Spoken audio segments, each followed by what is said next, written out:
Well, welcome everybody to our what was supposed to be a debate turned to a discussion for Council District 1.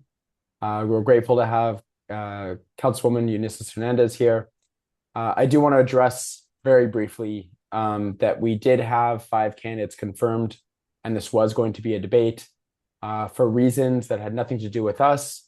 They all canceled in a coordinated way, which was very unfortunate. We believe that having these debates on Zoom serves local democracy the best. It's the most accessible. We've been doing this for 4 years. We've done this 15 times. It's worked very well. And we're very disappointed that we can't move forward with the debate we had already spent hours preparing for. If you want to read more, you can look at our blog, but I don't want to dwell on it. I do want to welcome the council member. Grateful that she's here. We are going to give a little bit of preamble specific to Council District 1 also. We'll go into her opening statement.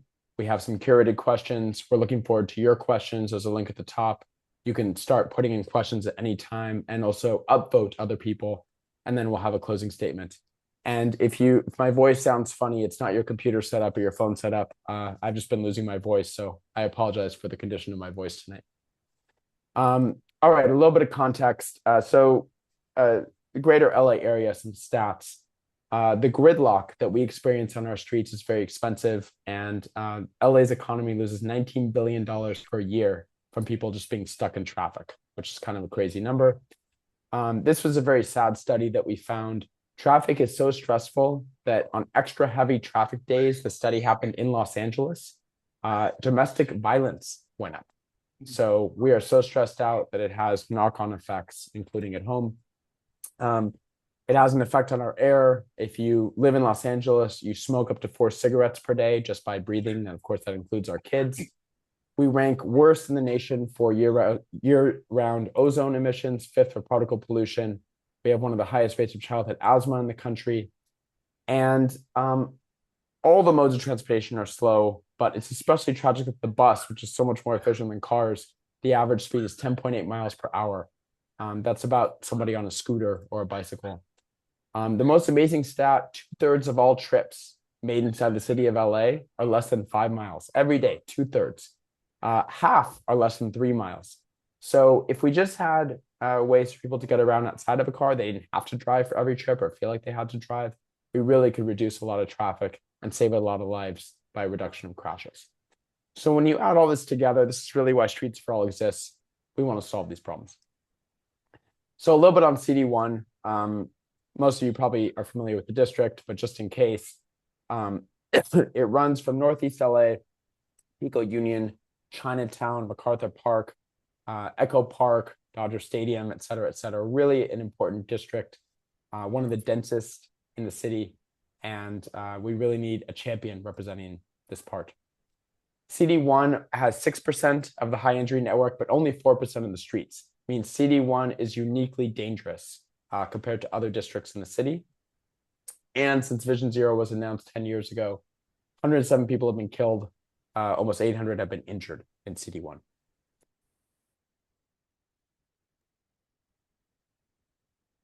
So that's some context on the current situation. We're excited to hear from the council member on both what she's done and what she would do in a second term. This was supposed to be time boxed to 1 minute, but given we only have one candidate, this is a discussion, not a debate. Council member, you're welcome to take as much time as you would like for your opening statement. Go for it. Thank you so much, Michael. And thank you, Streets for All, for organizing this conversation. And thank you, everybody, for getting politically engaged on what I hope it's a Wednesday night, because I'm having a hard time keeping track. But no, Thursday, whatever the day is, we are here together. My name is Eunisses Hernandez. I'm the councilwoman representing the 1st District. And like Michael was saying, it's 22 neighborhoods, 248,000 people, some of the densest neighborhoods west of the Mississippi. And I believe that we're all here because we want to see a city where your loved ones, your kids can go to work, can go to school. If they want to walk there, if they want to bike there, if they want to scooter there, that they will come back home safely. But right now, that's not the city that we live in. The city that we live in has the number one cause of death for young people ages 14 and below is vehicular collisions. And these things are avoidable. And for me, it's a priority for two main reasons. And what I mean, the priority is safe street infrastructure, safe streets. One is for public safety. If you care about public safety, safe streets are part of the public safety ecosystem. People get hurt, people get killed. I met a young man whose entire body was broken on one of our high injury networks when he was riding his bike. I met him my first year. And I've known at least two other people who have died in Highland Park in the last several years, one before my time in office. But a lot of these deaths were avoidable if the street infrastructure would have been implemented before those incidents happened. And I'm running again, and because this is a priority for me, and there's so much to finish, including beginning to do the real work of implementing HLA, which is going to save lives, and where there's a lot of work that we need to do. And I believe that we can achieve that together. But this is a critical issue, both for our most vulnerable communities, but also for our families and children. Thank you. All right, over to Josh for our first question. Thanks, Michael. All right, so I've been spending a lot of time listening to charter reform meetings over the last couple months. For everyone that doesn't know, we've been going through a charter reform process. It's pretty much the constitution of the city, and making amendments. Streets for All proposed a number of solutions specific to infrastructure and streets. They include giving LADOT ownership of sidewalks and repaving. It includes allocating a certain percentage of our budget towards street infrastructure. It's our largest public space that we have. We support things like a 2-year budget cycle and a 5-year capital improvement plan. And we also think the Board of Public Works should be replaced with a director position similar to other departments. So our question for Eunisses is, how do you think the charter needs to change to improve our transportation and infrastructure goals as a city? And will you commit to supporting these 4 asks when the ballot measure comes to council later this year? Or I guess next year. Yes, thank you for that question. And the number one thing that prevents us from having safe street infrastructure is the funding and the staffing. Well, I guess it's two, the funding and the staffing for the engineers, the planners, the teams that are out there actually building the safe street infrastructure. That's what's preventing our city from moving this forward. And so I've moved motions forward that I hope that you all have brought up. For example, the 2-year budget motion. Our budget process is opaque. There's not a lot of community engagement or accessibility. And because we do it every year, our budgets never actually meet the needs of our priorities. Things are, we have our departments fighting for scraps, and then we bring them later in the year and say, why couldn't you get these ramp cuts done? Why couldn't you get this reslurring done? But it's because we don't fund those things. And so charter reform, particularly on the budget, is going to be critical to moving forward our city services. Another piece is that we as a city need to be able to generate some revenue for this work. What do I mean by that? We are restricted from, for example, selling our own asphalt. We as a city recycle and develop our own asphalt for our streets that the charter prevents us from selling. And that would help us generate revenue to go back into safe street infrastructure, which is desperately needed. I am the chair of the Public Works Committee, which oversees the bureaus that handle the implementation of a lot of the safe street infrastructure. And what I have found again is that we make the departments fight for scraps and don't give them the budget that they need to accomplish our goals of safe street infrastructure. We don't fund them so that they can communicate better. There's a lot of silos. What I did in this last budget cycle was move forward, and I'm hoping that some of this could be reflected in the charter reform as well. But in this last budget cycle in May, I put a motion forward looking to streamline the way that our public bureaus do their work. Why do we have multiple departments working on our sidewalks? We should have we should fund the fixing of our sidewalks, but also have that project focused in one lane. That's what I mean of kind of getting everybody to be more streamlined. I believe that part of that work needs to be done in charter reform. I need to, one last thing, and then I'll get into answering, supporting the ballot initiative. I was on the ad hoc committee that worked on charter reform.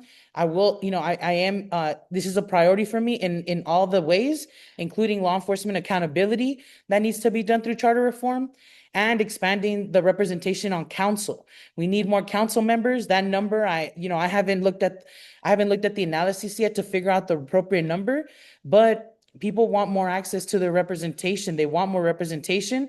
And I represent more neighborhoods and more people than some mayors in this country. And, it's having more representation will be better for our communities. So I'm fine with that. When it comes to the proposals that you all put forward, I think we should explore and see what those look like. I work closely with the Public Works Commission, and they're helpful in bringing the departments together. So I think there's a lot of growth that can happen there. But I haven't seen the final proposal, but it's one that I'm willing to come back on to speak on all the details. But I think they're heading in the right direction. And if there's any other thing that I can do to support, please let me know, because I think we need to move forward on some of those perspectives that you have brought up. Thank you. Over to you, Nuriel. Thank you, Councilwoman. So I'm Nuriel, I'm one of the steering committee members. Nice to meet you. So this next question was meant to be about the budgets. You can answer it this way. You can also pivot it to how we can get better services provided on time in the city. So the sort of framing on this question is, obviously, as you've mentioned, that the budget's been totally decimated. Slower revenues, raises to law enforcement, civil servants, and huge lawsuit settlements to the city as a result of both law enforcement and city service provision that's been inadequate. And we know that the budgets have been cut to the bone. So today, if you report a broken sidewalk, it takes about 10 years to fix. So if your child trips on the sidewalk, he is an adult when it is fixed. If it gets on the list. If it even gets on the list. So I think getting into that, the potholes can take a year, speed humps multiple years, a curb cut never. So you've talked about how the budget plays into this. So on one end, if you want to, you can speak to how we can really work on the budget, or how you would work on the budget to fix these problems in your next term. But also, even absent a budget fix, from a service provision, from an operations standpoint, what are the things we can do, aside from charter reform, to get it that our city is actually operating as it should? And I just want to interject one quick statistic, which might help guide things. The pavement condition index of the city right now is at 68. It is projected to go to 66. That's a 2% reduction in a single year. If that continues for just a few more years, we might actually spend more in lawsuit payouts to people that are hurt on the streets than we are fixing the streets, which would be very unfortunate. And I will say that, Michael, we are already in that situation on many of our Safe Street infrastructure projects, right? Where we're not maintaining, we're just barely scraping by, and even then it's leading to lawsuits. But Nuriel, to your two questions, or to your to your question, number one, we are one of the largest cities in the United States, and we don't have a capital infrastructure plan. That means that departments are working on projects where they have funding for, and that could be determined by different grants, that could be determined by different funding streams, but it's not perhaps the priorities that we need to be focused on. It's what money's available. So that prevents us from having, a process where this is the steps A through Z that we all need to take to get to this safe street. And so having the CIP would allow for that to happen, would allow for the plans to be developed. So BOE, DOT, BSS, they all know what lane they need to take. And our departments are phenomenal. But again, we fund them with crumbs and then bring them in and say, why couldn't you do it? Well, it's because we didn't fund them. So a CIP plan is one of the things that we definitely need to do to streamline this work. Number two, my focus, especially on the budget, is what I found is that we keep playing with the same money. And sometimes it goes up and down, but by very little percentages. I'm focused on in these next several years is bringing in new people, new money, especially OPM, other people's money. So looking at raising the tourism tax to match other jurisdictions around us, looking at the personal delivery devices that deliver, the robots that deliver food on the sidewalks, and have those corporations pay a utilization fee to go back into our sidewalks. They're making money off our city infrastructure and not paying for it. You have Waymos, vehicles that are thousands of pounds driverless, making money off our city streets. they're not paying a utilization fee to make money off our streets. And so there's a lot. Last idea is, so we have about 7 proposals in front of us to generate new revenue in the city. One of those is also a vacancy tax on vacant lots and vacant units. So there is a lot of opportunity for us to bring in new money. And that's what I'm focused on. We can't keep playing with the same pie. We need to make this pie bigger and make corporations pay their fair share so that we can fix our city and not just barely scrape by, but deliver on what we need to, especially with people's tax dollars. So those are the things that I'm focused on, getting the plan right and bringing in the new money to make it happen. You, I think I'm next. So, as you know, Measure HLA passed last year with 2/3 of the vote. And for the first time in LA history, it's now mandatory the city implement things like bike lanes, bus lanes, and pedestrian improvements that are in its own mobility plan every time it repairs and works on streets. Unfortunately, despite the overwhelming result, the city has been slow to implement Measure HLA, and city departments have mostly slow walked or even tried to sidestep implementation. So the question, and again, this was designed when we had more people and not just the council member who endorsed Measure HLA last year. But the question is, there we go. Did you vote for HLA last year? Will you force reluctant city bureaucracy to implement HLA? And do you believe that HLA should apply to metro projects that take place on LA City streets and the city's cooperating with Metro on? So yes, I voted for HLA. I endorsed HLA. I believe that it was one of those measures that's like that I'm hoping that the impact would be like a CIP, right? Like to give direction on how we can do things more collectively and in process. Around the metro piece, I think that we have metro buses that drive up and down our city streets. They're also impacting the quality and conditions of our asphalt. And so there's a lot of places where I hope that the collaboration does exist because their resources could help get these projects across the finish line, particularly on corridors where it's metro buses that are making the heaviest impact on our asphalts that are causing us to have to do extremely large asphalt repairs. And so you'll see, I don't know if y'all have seen like the waves and the buckling on our asphalt streets. That is from the heavy vehicles. And so I think there should be a relationship with Metro. And Michael, I don't know what that can look like. So if y'all have a plan of what that could look like, I would love to see it because right now the conversation perhaps is a little bit siloed if they are not at the table discussing these projects, both for implementation, but also resources. There are streets, not just LA City streets. Metro, uses them as well. So I think that needs to happen. And there was a third question you had asked, or a second question that you had asked in the middle. Yeah. Will you force reluctant city bureaucracy to implement HLA? Right now, there's a lot of friction in the system. There is a lot of friction, but to answer your question, yes, absolutely. And I do it every time, as many times as I can.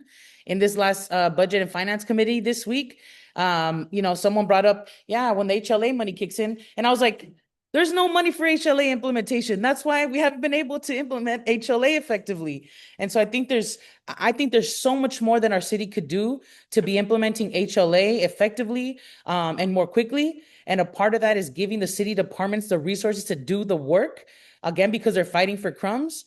But I'm also, as the chair of public works, bringing in departments to work together and talk so that we can get projects done quicker or as quickly as we can in my district on a micro level. So working on bike lanes on Marmion Way and hoping to open those next year in 2026. That's a project where we're bringing together and implementing HLA elements. And so I'm excited about that work. That is more, more micro, but yes, at the macro level, every time and any time, because I also sit on the transportation committee, I bring this up as an issue that we need to work on together to make it happen. I went to Vienna. I saw what streets could look like when you invest in safe street infrastructure. There was a street in Vienna that had sidewalks, it had a bike lane, it had a car lane, and it had a bus lane, and there was green space in the middle of the street. And if they could do that there, then we could do anything here in Los Angeles. So I've seen it with my own eyes and I know it's possible, but again, it requires the resources. And not only that, but currently the political will to make it a priority with the resources that we do have. Thank you. Over to you, Josh. Great, thank you. So my question is about housing. As you probably know, you definitely know, the cost of housing is far too high in Los Angeles. Over 59% of Angelenos are rent burdened, meaning they're spending more than 30% of their income on rent. And more than a quarter of Angelenos spend more than half of their income on rent. This year, we sponsored a bill, SB 79, designed to encourage denser housing near transit. While it's an important bill, it's definitely not enough, and there remain significant barriers to building the magnitude of new housing we need in Los Angeles to truly bring down the cost of rent. What do you think about SB 79, and do you support it? And how would you solve the housing affordability crisis in Los Angeles? A small question, and bring down the cost of housing across the region. Yes, so around SB 79, there was a resolution in front of us as council members to not support SB 79.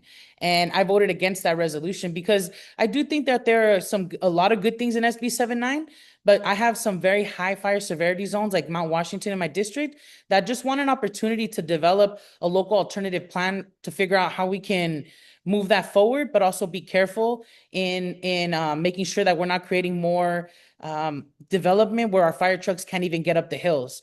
So that's the only thing that I'm really looking out for, and also making sure that there's not displacement in what happens. I've met with developers that, they say they want to build for only the people that they want to see there. But I have to tell them that I also have to advocate for the people that live there too. And so how can we meet together to benefit the community?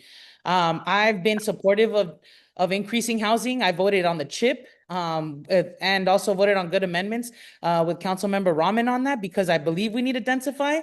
And the best way that we get people out of cars is by building by building housing around transit.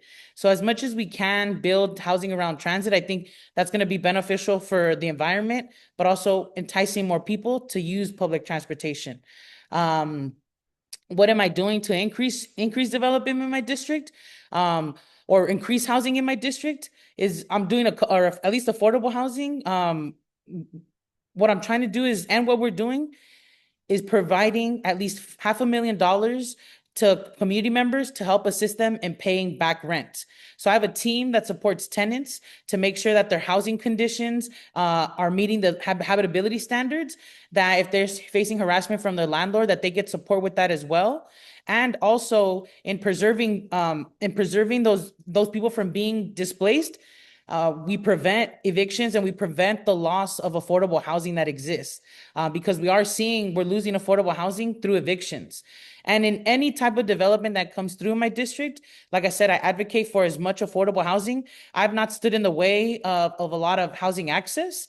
We've welcomed it, but again, advocating for the deepest affordability. So there's developments that are happening in Lincoln Heights that are through works that we helped move forward to make sure that families had access to affordable housing on a city parking lot, right? And we brought in money from the state to build even homeless housing on empty lots, doing nothing for our folks. So when it comes to housing and building housing in LA, it's something that I've had to really learn the benefits of, and learn what is it going to take for us to get out of this housing crisis.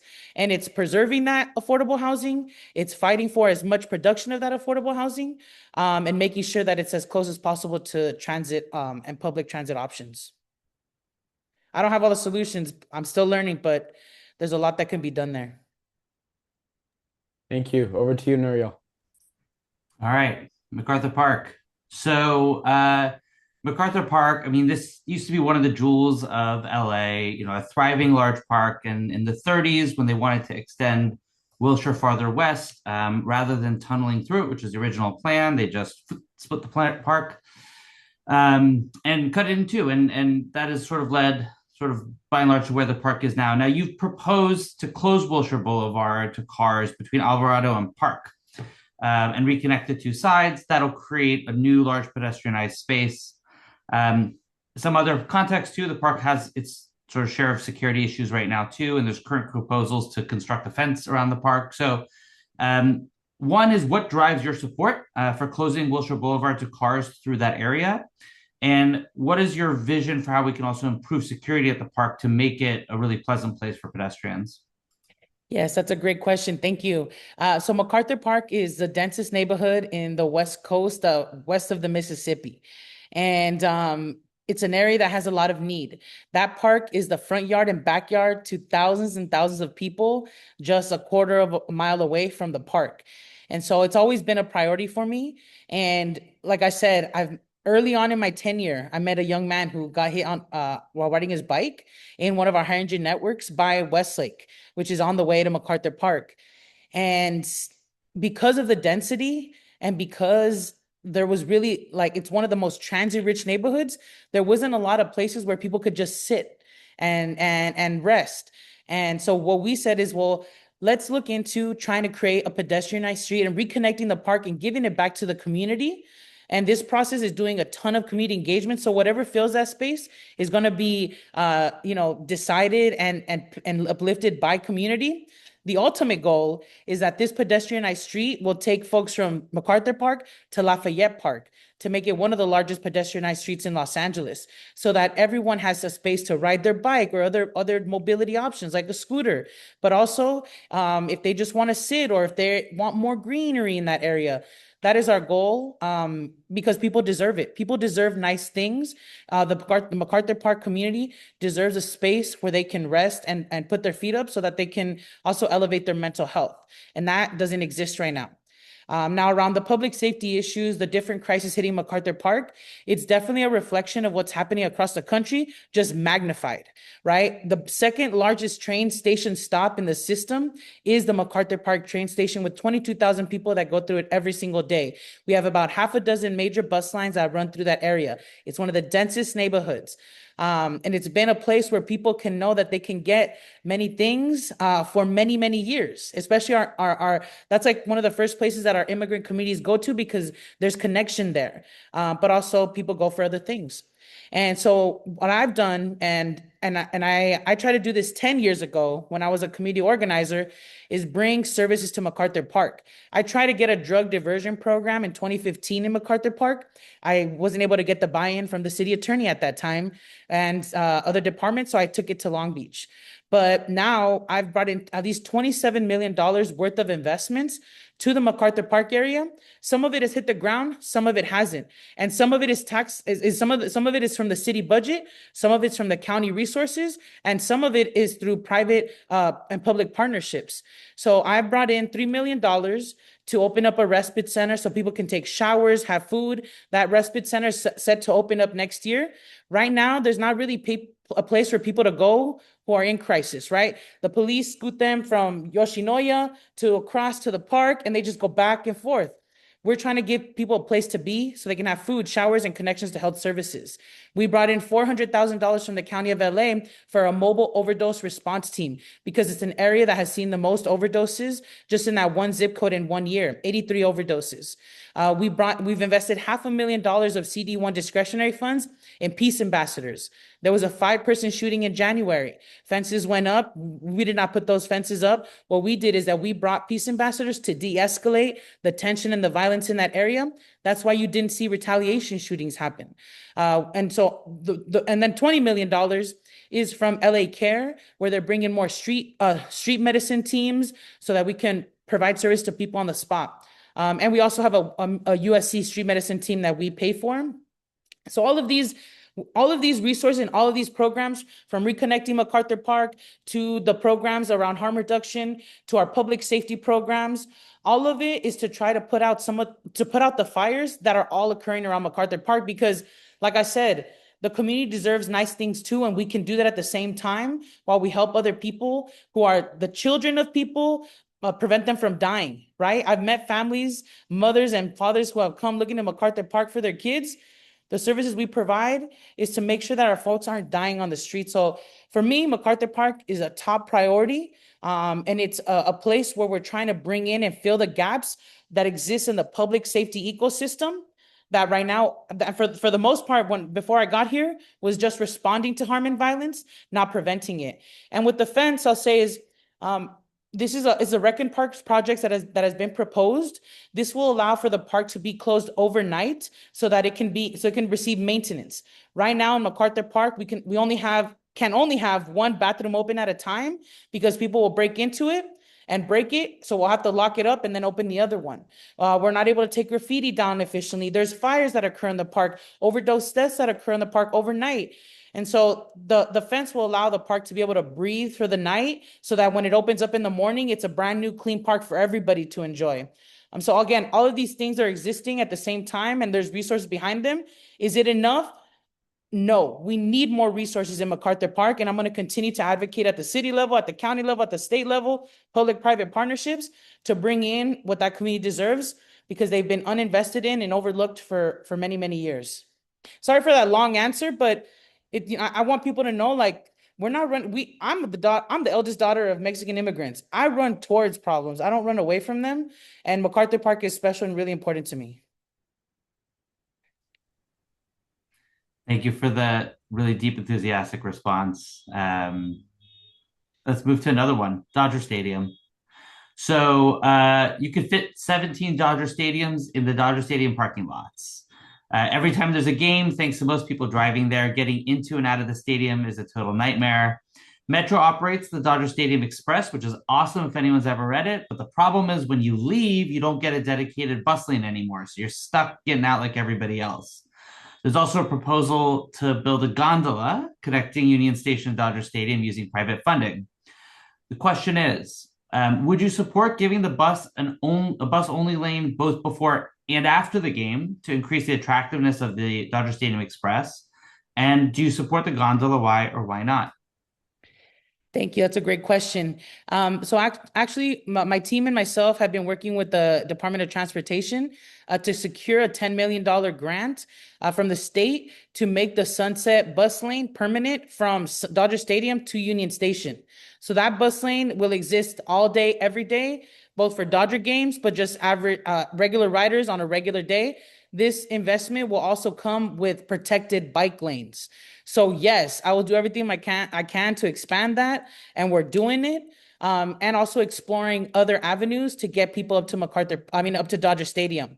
I do not support the gondola. My communities, since I knocked on doors to run for office, Solano Canyon, Lincoln Heights, and Chinatown, have been made it very clear to me that they do not want this billionaire's unsolicited project, and that there's more that can be done around the infrastructure around Dodger Stadium to make it more accessible and safe.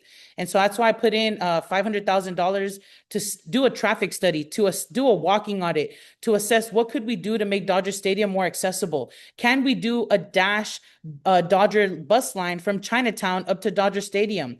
Can we work with Metro to get a bike lane going up to Dodger Stadium with a bike stop at the top and a bike stop at the bottom, where we can have electric bikes be used to go up and down the hill? How do we get more sidewalks fixed up in that area?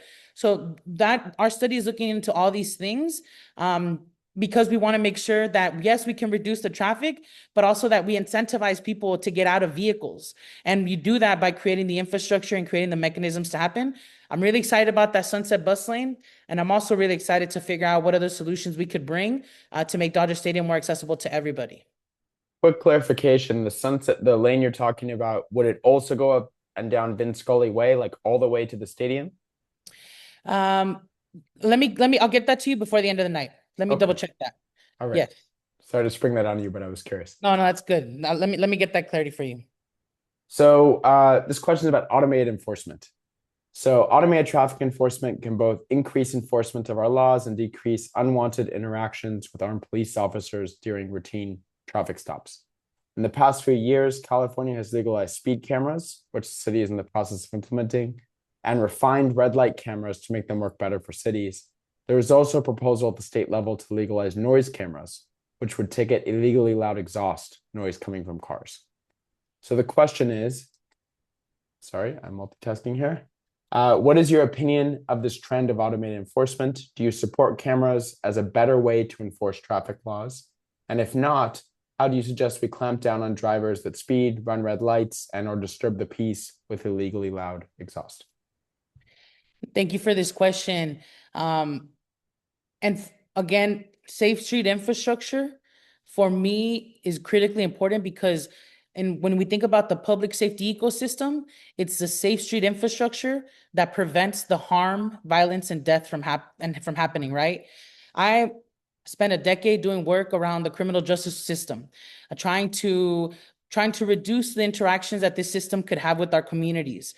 Because oftentimes, as soon as there's interaction with law enforcement or the carceral system, it's a lot of Black, brown, and low-income communities that get sucked in and face collateral consequences. So when it comes to expanding technology, particularly in this way, I am always wary just to make sure that there's strong parameters, making sure that this data is not going to go to the federal government, making sure this data, like who is the enforcement agency when it comes to these tickets? If it's DOT, I'm open to that. If it's LAPD, I have concerns. Why? Because they share data and information. I just want us to make sure that as we move these different tools and techniques forward, that we're not creating a system where they're more we see more racial disparities, or that they particularly harm one community over another. I will say that we actually just discussed this in our Budget and Finance Committee this week, this particular topic. And for me, like I mentioned earlier, it's the safe street infrastructure that prevents these things from happening. And if you're telling me I have $20 and that $20 can only go to either cameras or safe street infrastructure that's going to slow down cars, I'm always going to prioritize the part that's going to develop the infrastructure, because I know that will prevent it. And so when we're talking dollar to dollar like that, that's also another thing I like to look at. I'm not opposed. Like I said, I just want to make sure that there's parameters, that there's safeguards on this, and that it doesn't prevent us, or it doesn't create incentive to deprioritize the safe street infrastructure that we so desperately need to prevent these vehicular collisions in the first place. Thank you. This is a question about congestion pricing. So congestion pricing went live in Manhattan in New York earlier this year, charging drivers an extra fee to drive into the most congested parts of New York. And the results have been promising. There have been 11% fewer crashes inside the congestion zone, 7.5% overall reduction of cars going in and out of the most congested part. It's raising billions of dollars that will go towards improving public transportation.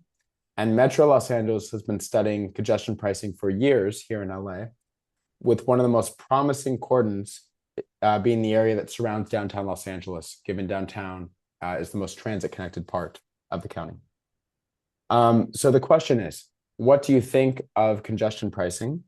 And do you support it? And if so, what do you think about the idea of a cordon around downtown Los Angeles? I think what I would like to see, so I know New York is moving forward, and you gave the data and it's very promising. And I think moving forward, we need to be surgical in the implementation of these tools. But I think about like a lot of people that used to live in Highland Park that can no longer afford it and have had to move to Riverside or have had to move to Lancaster and Palmdale, but they drive to LA for work. And the impact that could potentially have on folks who have already been priced out of this city. So that's what I think.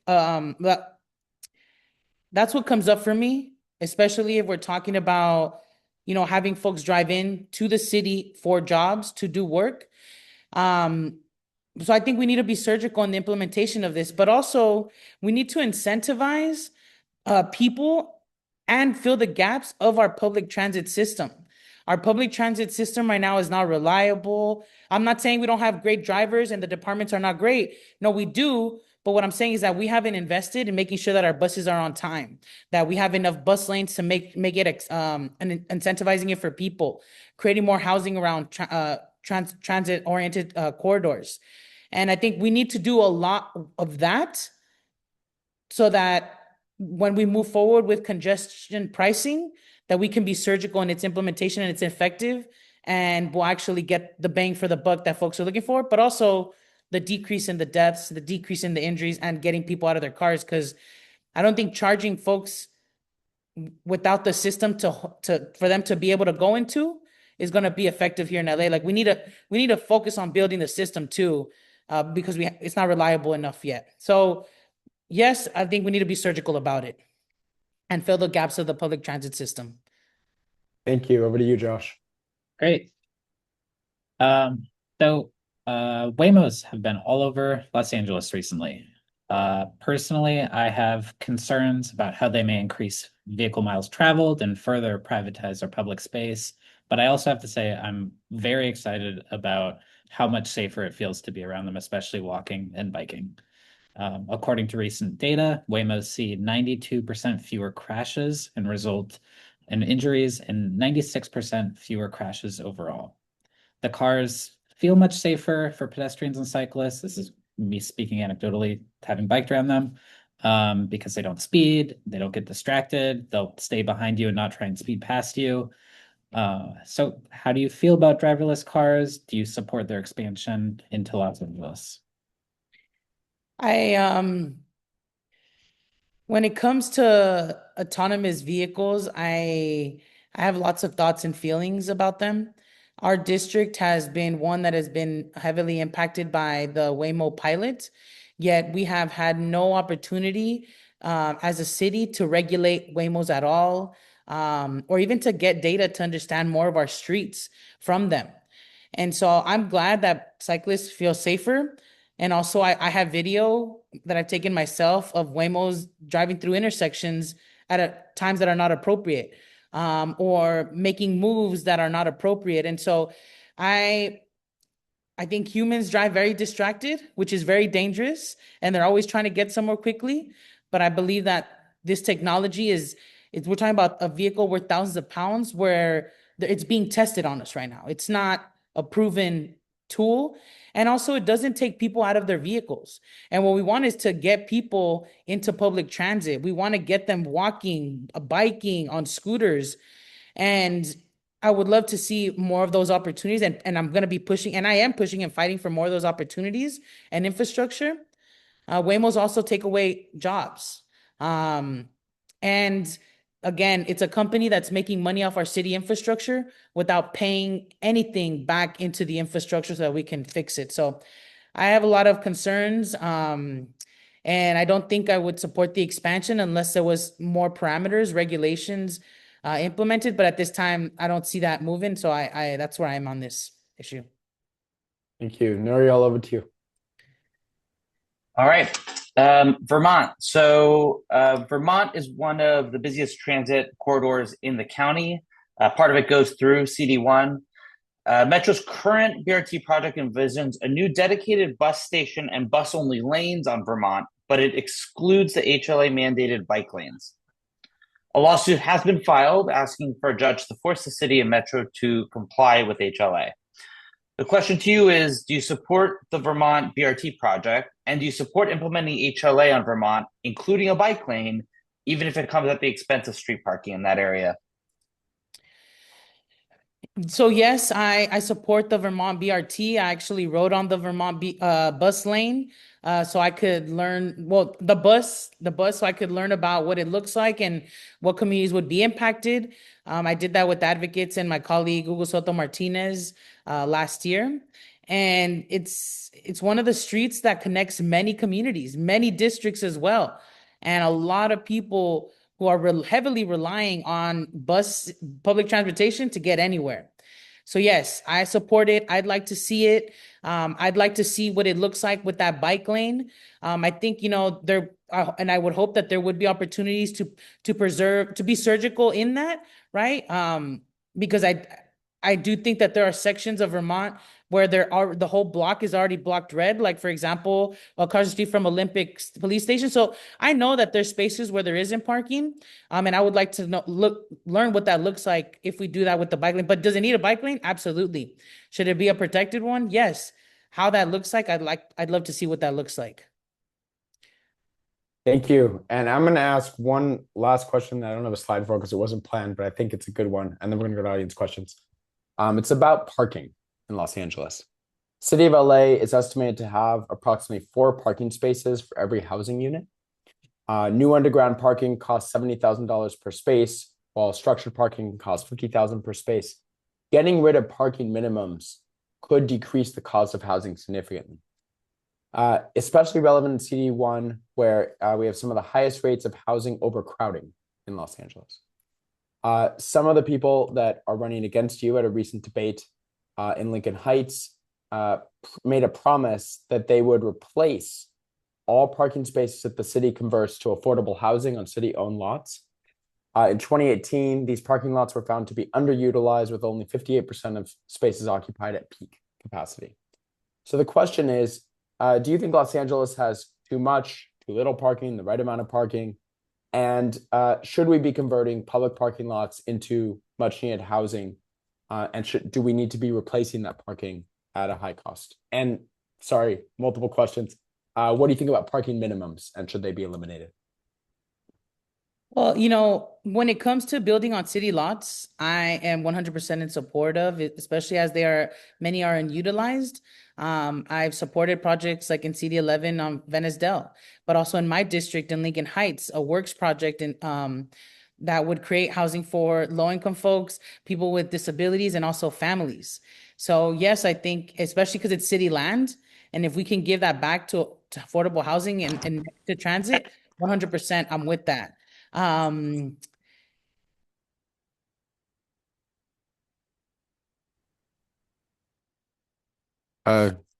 think we lost your audio. Sorry. Okay, what did y'all last hear? You're with that. Okay, yes. So yes, I'm with that. With using city parking lots and which ones as they are studied and show that they're underutilized, let's build on them.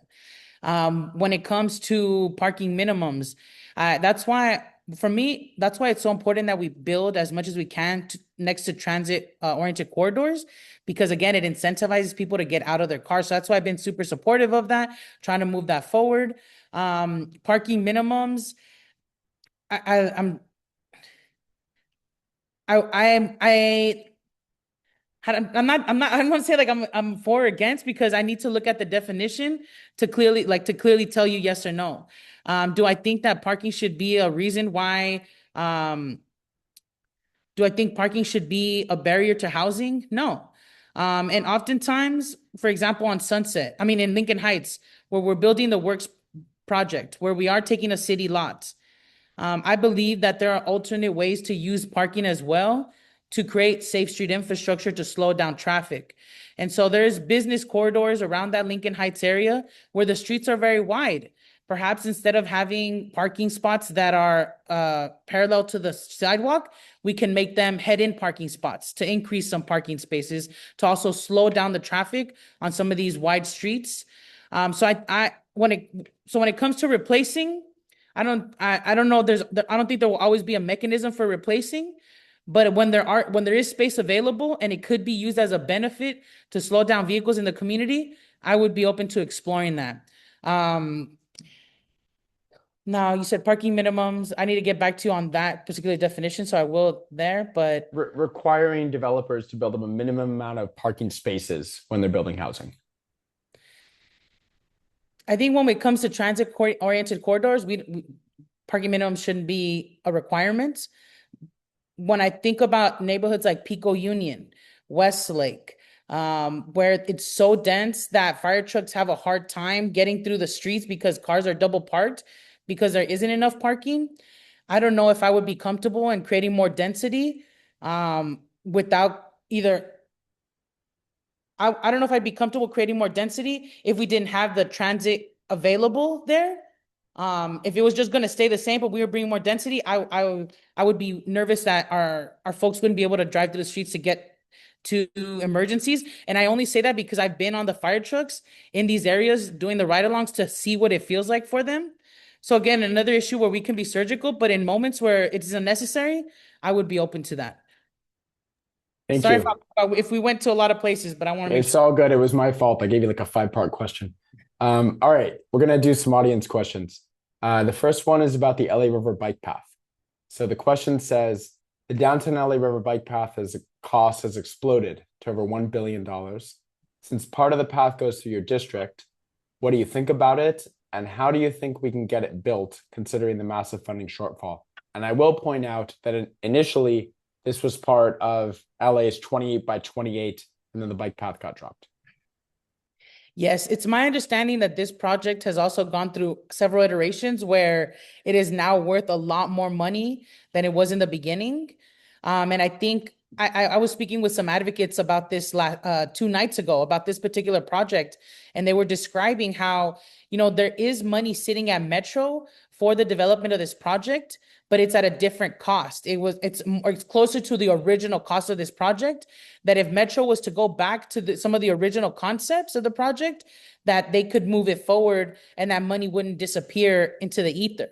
I'm very much in support of this project. I would love to see that investment.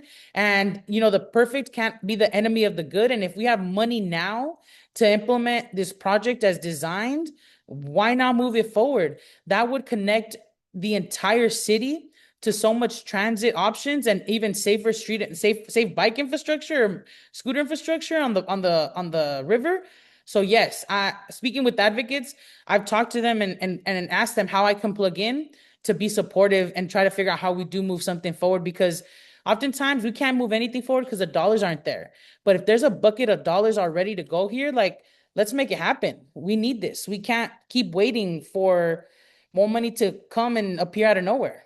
Do you think the scope of the project should change, or how do you're saying you're saying there is a plan, or there was a plan that could get it built within the money that Metro has? Yes, and that's maybe a conversation we can come back to. But when I met with advocates several nights ago, they mentioned that this project has gone through different iterations, and that right now the current iteration is the most expensive, but that there are earlier versions of the project that would fall closer, if not within the current bucket of money that exists within Metro. And so I haven't looked into it yet because it was just a couple of nights ago. But I did share with them, like, no, give me the information. Let me look into this, because if I could be a help in any way to get some of this done for the community, then I want to do that. Again, the money's there. The project concept is there. Let's make it happen, because right now nothing is happening on that river. Okay, thank you. Next question.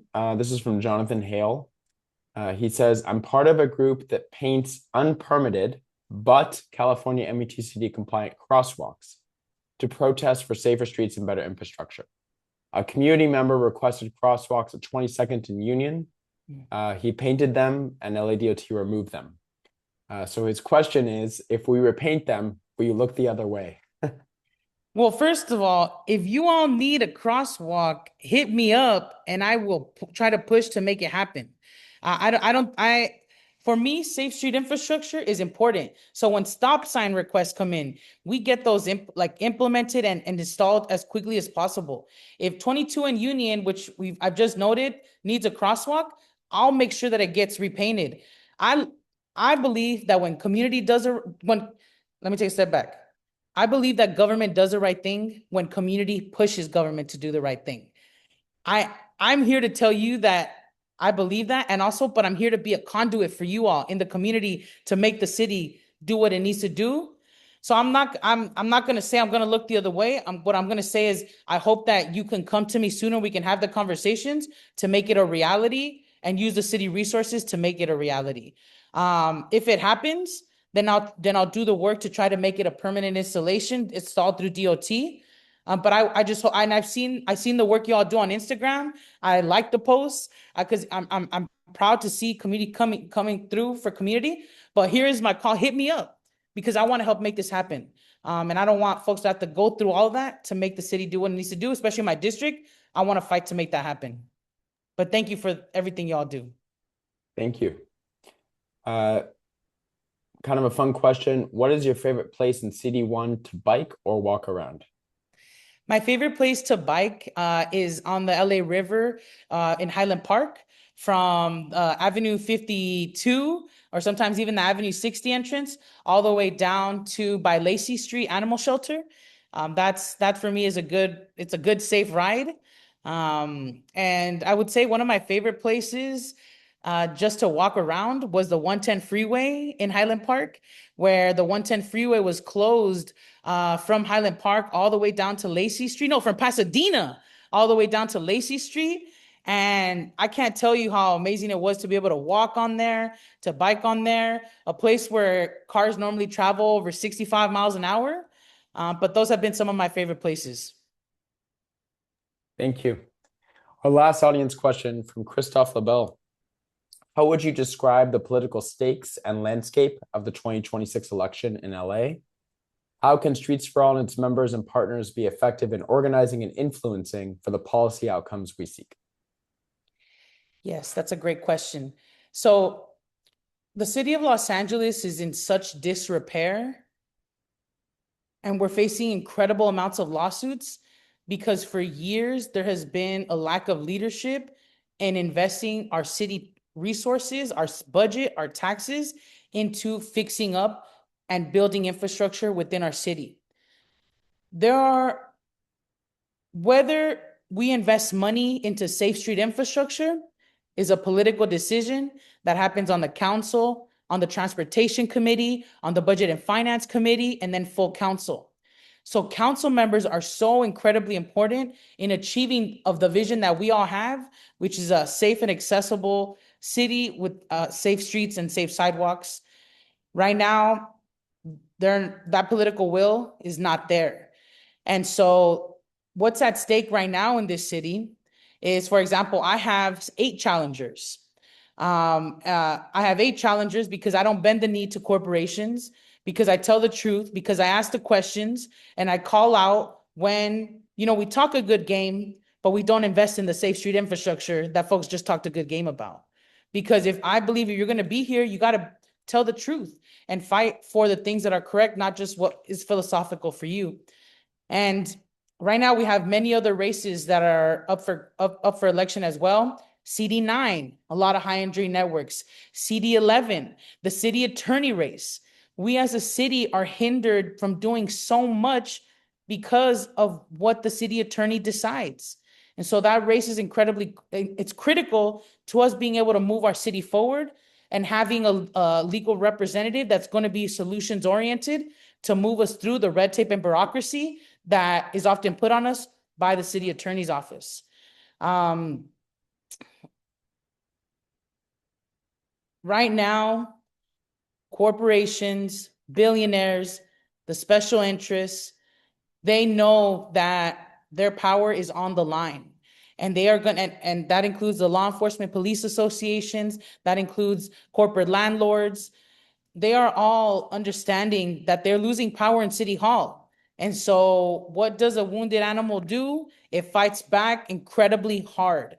And that's what they're going to do. They're going to throw all their money into making sure that they can control the city council, the city attorney position, and other elected positions so that they maintain their power, so that they don't have people on the city council fighting for livable wages, so that they don't have people on the city council supporting things like HLA and moving city budgets and resources into safe street infrastructure. That is all on the line. Whether we build affordable housing, whether we protect tenants and keep them in their housing, whether we bring more accountability to city budget, to homelessness, all of that is on the line, but tenfold, because corporations and special interests and billionaires are paying attention. So I would also say we're experiencing authoritarianism. I've been doxxed. I've been impacted by what's going on. My district has been severely impacted by the federal immigration raids, and this is happening all over the Southern California region. And so while authoritarianism is taking over at the federal level, there's so many fires that we can control and put out at the city level that are also on the line. And so it's not just a local election right now, it's our democracy, our accessibility, our safety, and our autonomy is on the line this election cycle. Thank you. Before we go to your closing statement, I do want to give a quick shout out to our next mobility debate. You mentioned CD9. We're excited to have a real debate with other candidates, and that will be Monday at 5:30 via Zoom. I think we even may have one more candidate. I think we have 7 people, so that should be a very lively debate. Please come, ask questions, make your voice heard. You can register on our website or at that link below. All right. Well, Eunisses, thank you so much for your time. It's been great to have you here. At this time, would you like to make a closing statement? Yes, thank you, Michael. Real quick, before I get into that closing statement around the Sunset BRT, that will take folks to Douglas, which is just right down the street from Vin Scully. And the goal is that when we bring in more state resources, that it'll eventually connect to Hollywood. So that's the goal. But yes, it'll take folks just about a block after Vin Scully. So that's on the Sunset BRT. I want to say thank you to Michael, to Josh, to Nuriel, and the team as that put this together. Thank you for the opportunity. I really wish the other candidates would have attended this because safe street infrastructure is critical for our city and our district. And you can't talk about public safety if you're not talking about safe street infrastructure. So thank you again for allowing me to share what we've done in this district to expand bike lanes, expand safe street infrastructure, what we do at the city level to make sure that the entire city feels the love of safe street infrastructure. And for what our vision is to making sure that we all get to live in a city where our family members can go to work, can go to school on a scooter, on a bike, or walking, and come home back safely at the end of the day. Just appreciate you all for the time and this opportunity. Thank you so much. Thank you. Thank you, everybody, for attending. We know this was an unusual debate, so we appreciate your patience with us. We felt it was important to have the conversation with whoever would show up, and I'm grateful for the council member showing up. Thank you. We will see you hopefully Monday at 5:30, where we'll speak with candidates running for CD9. Have a good night, everybody. Good night. Thank you, everybody. Night.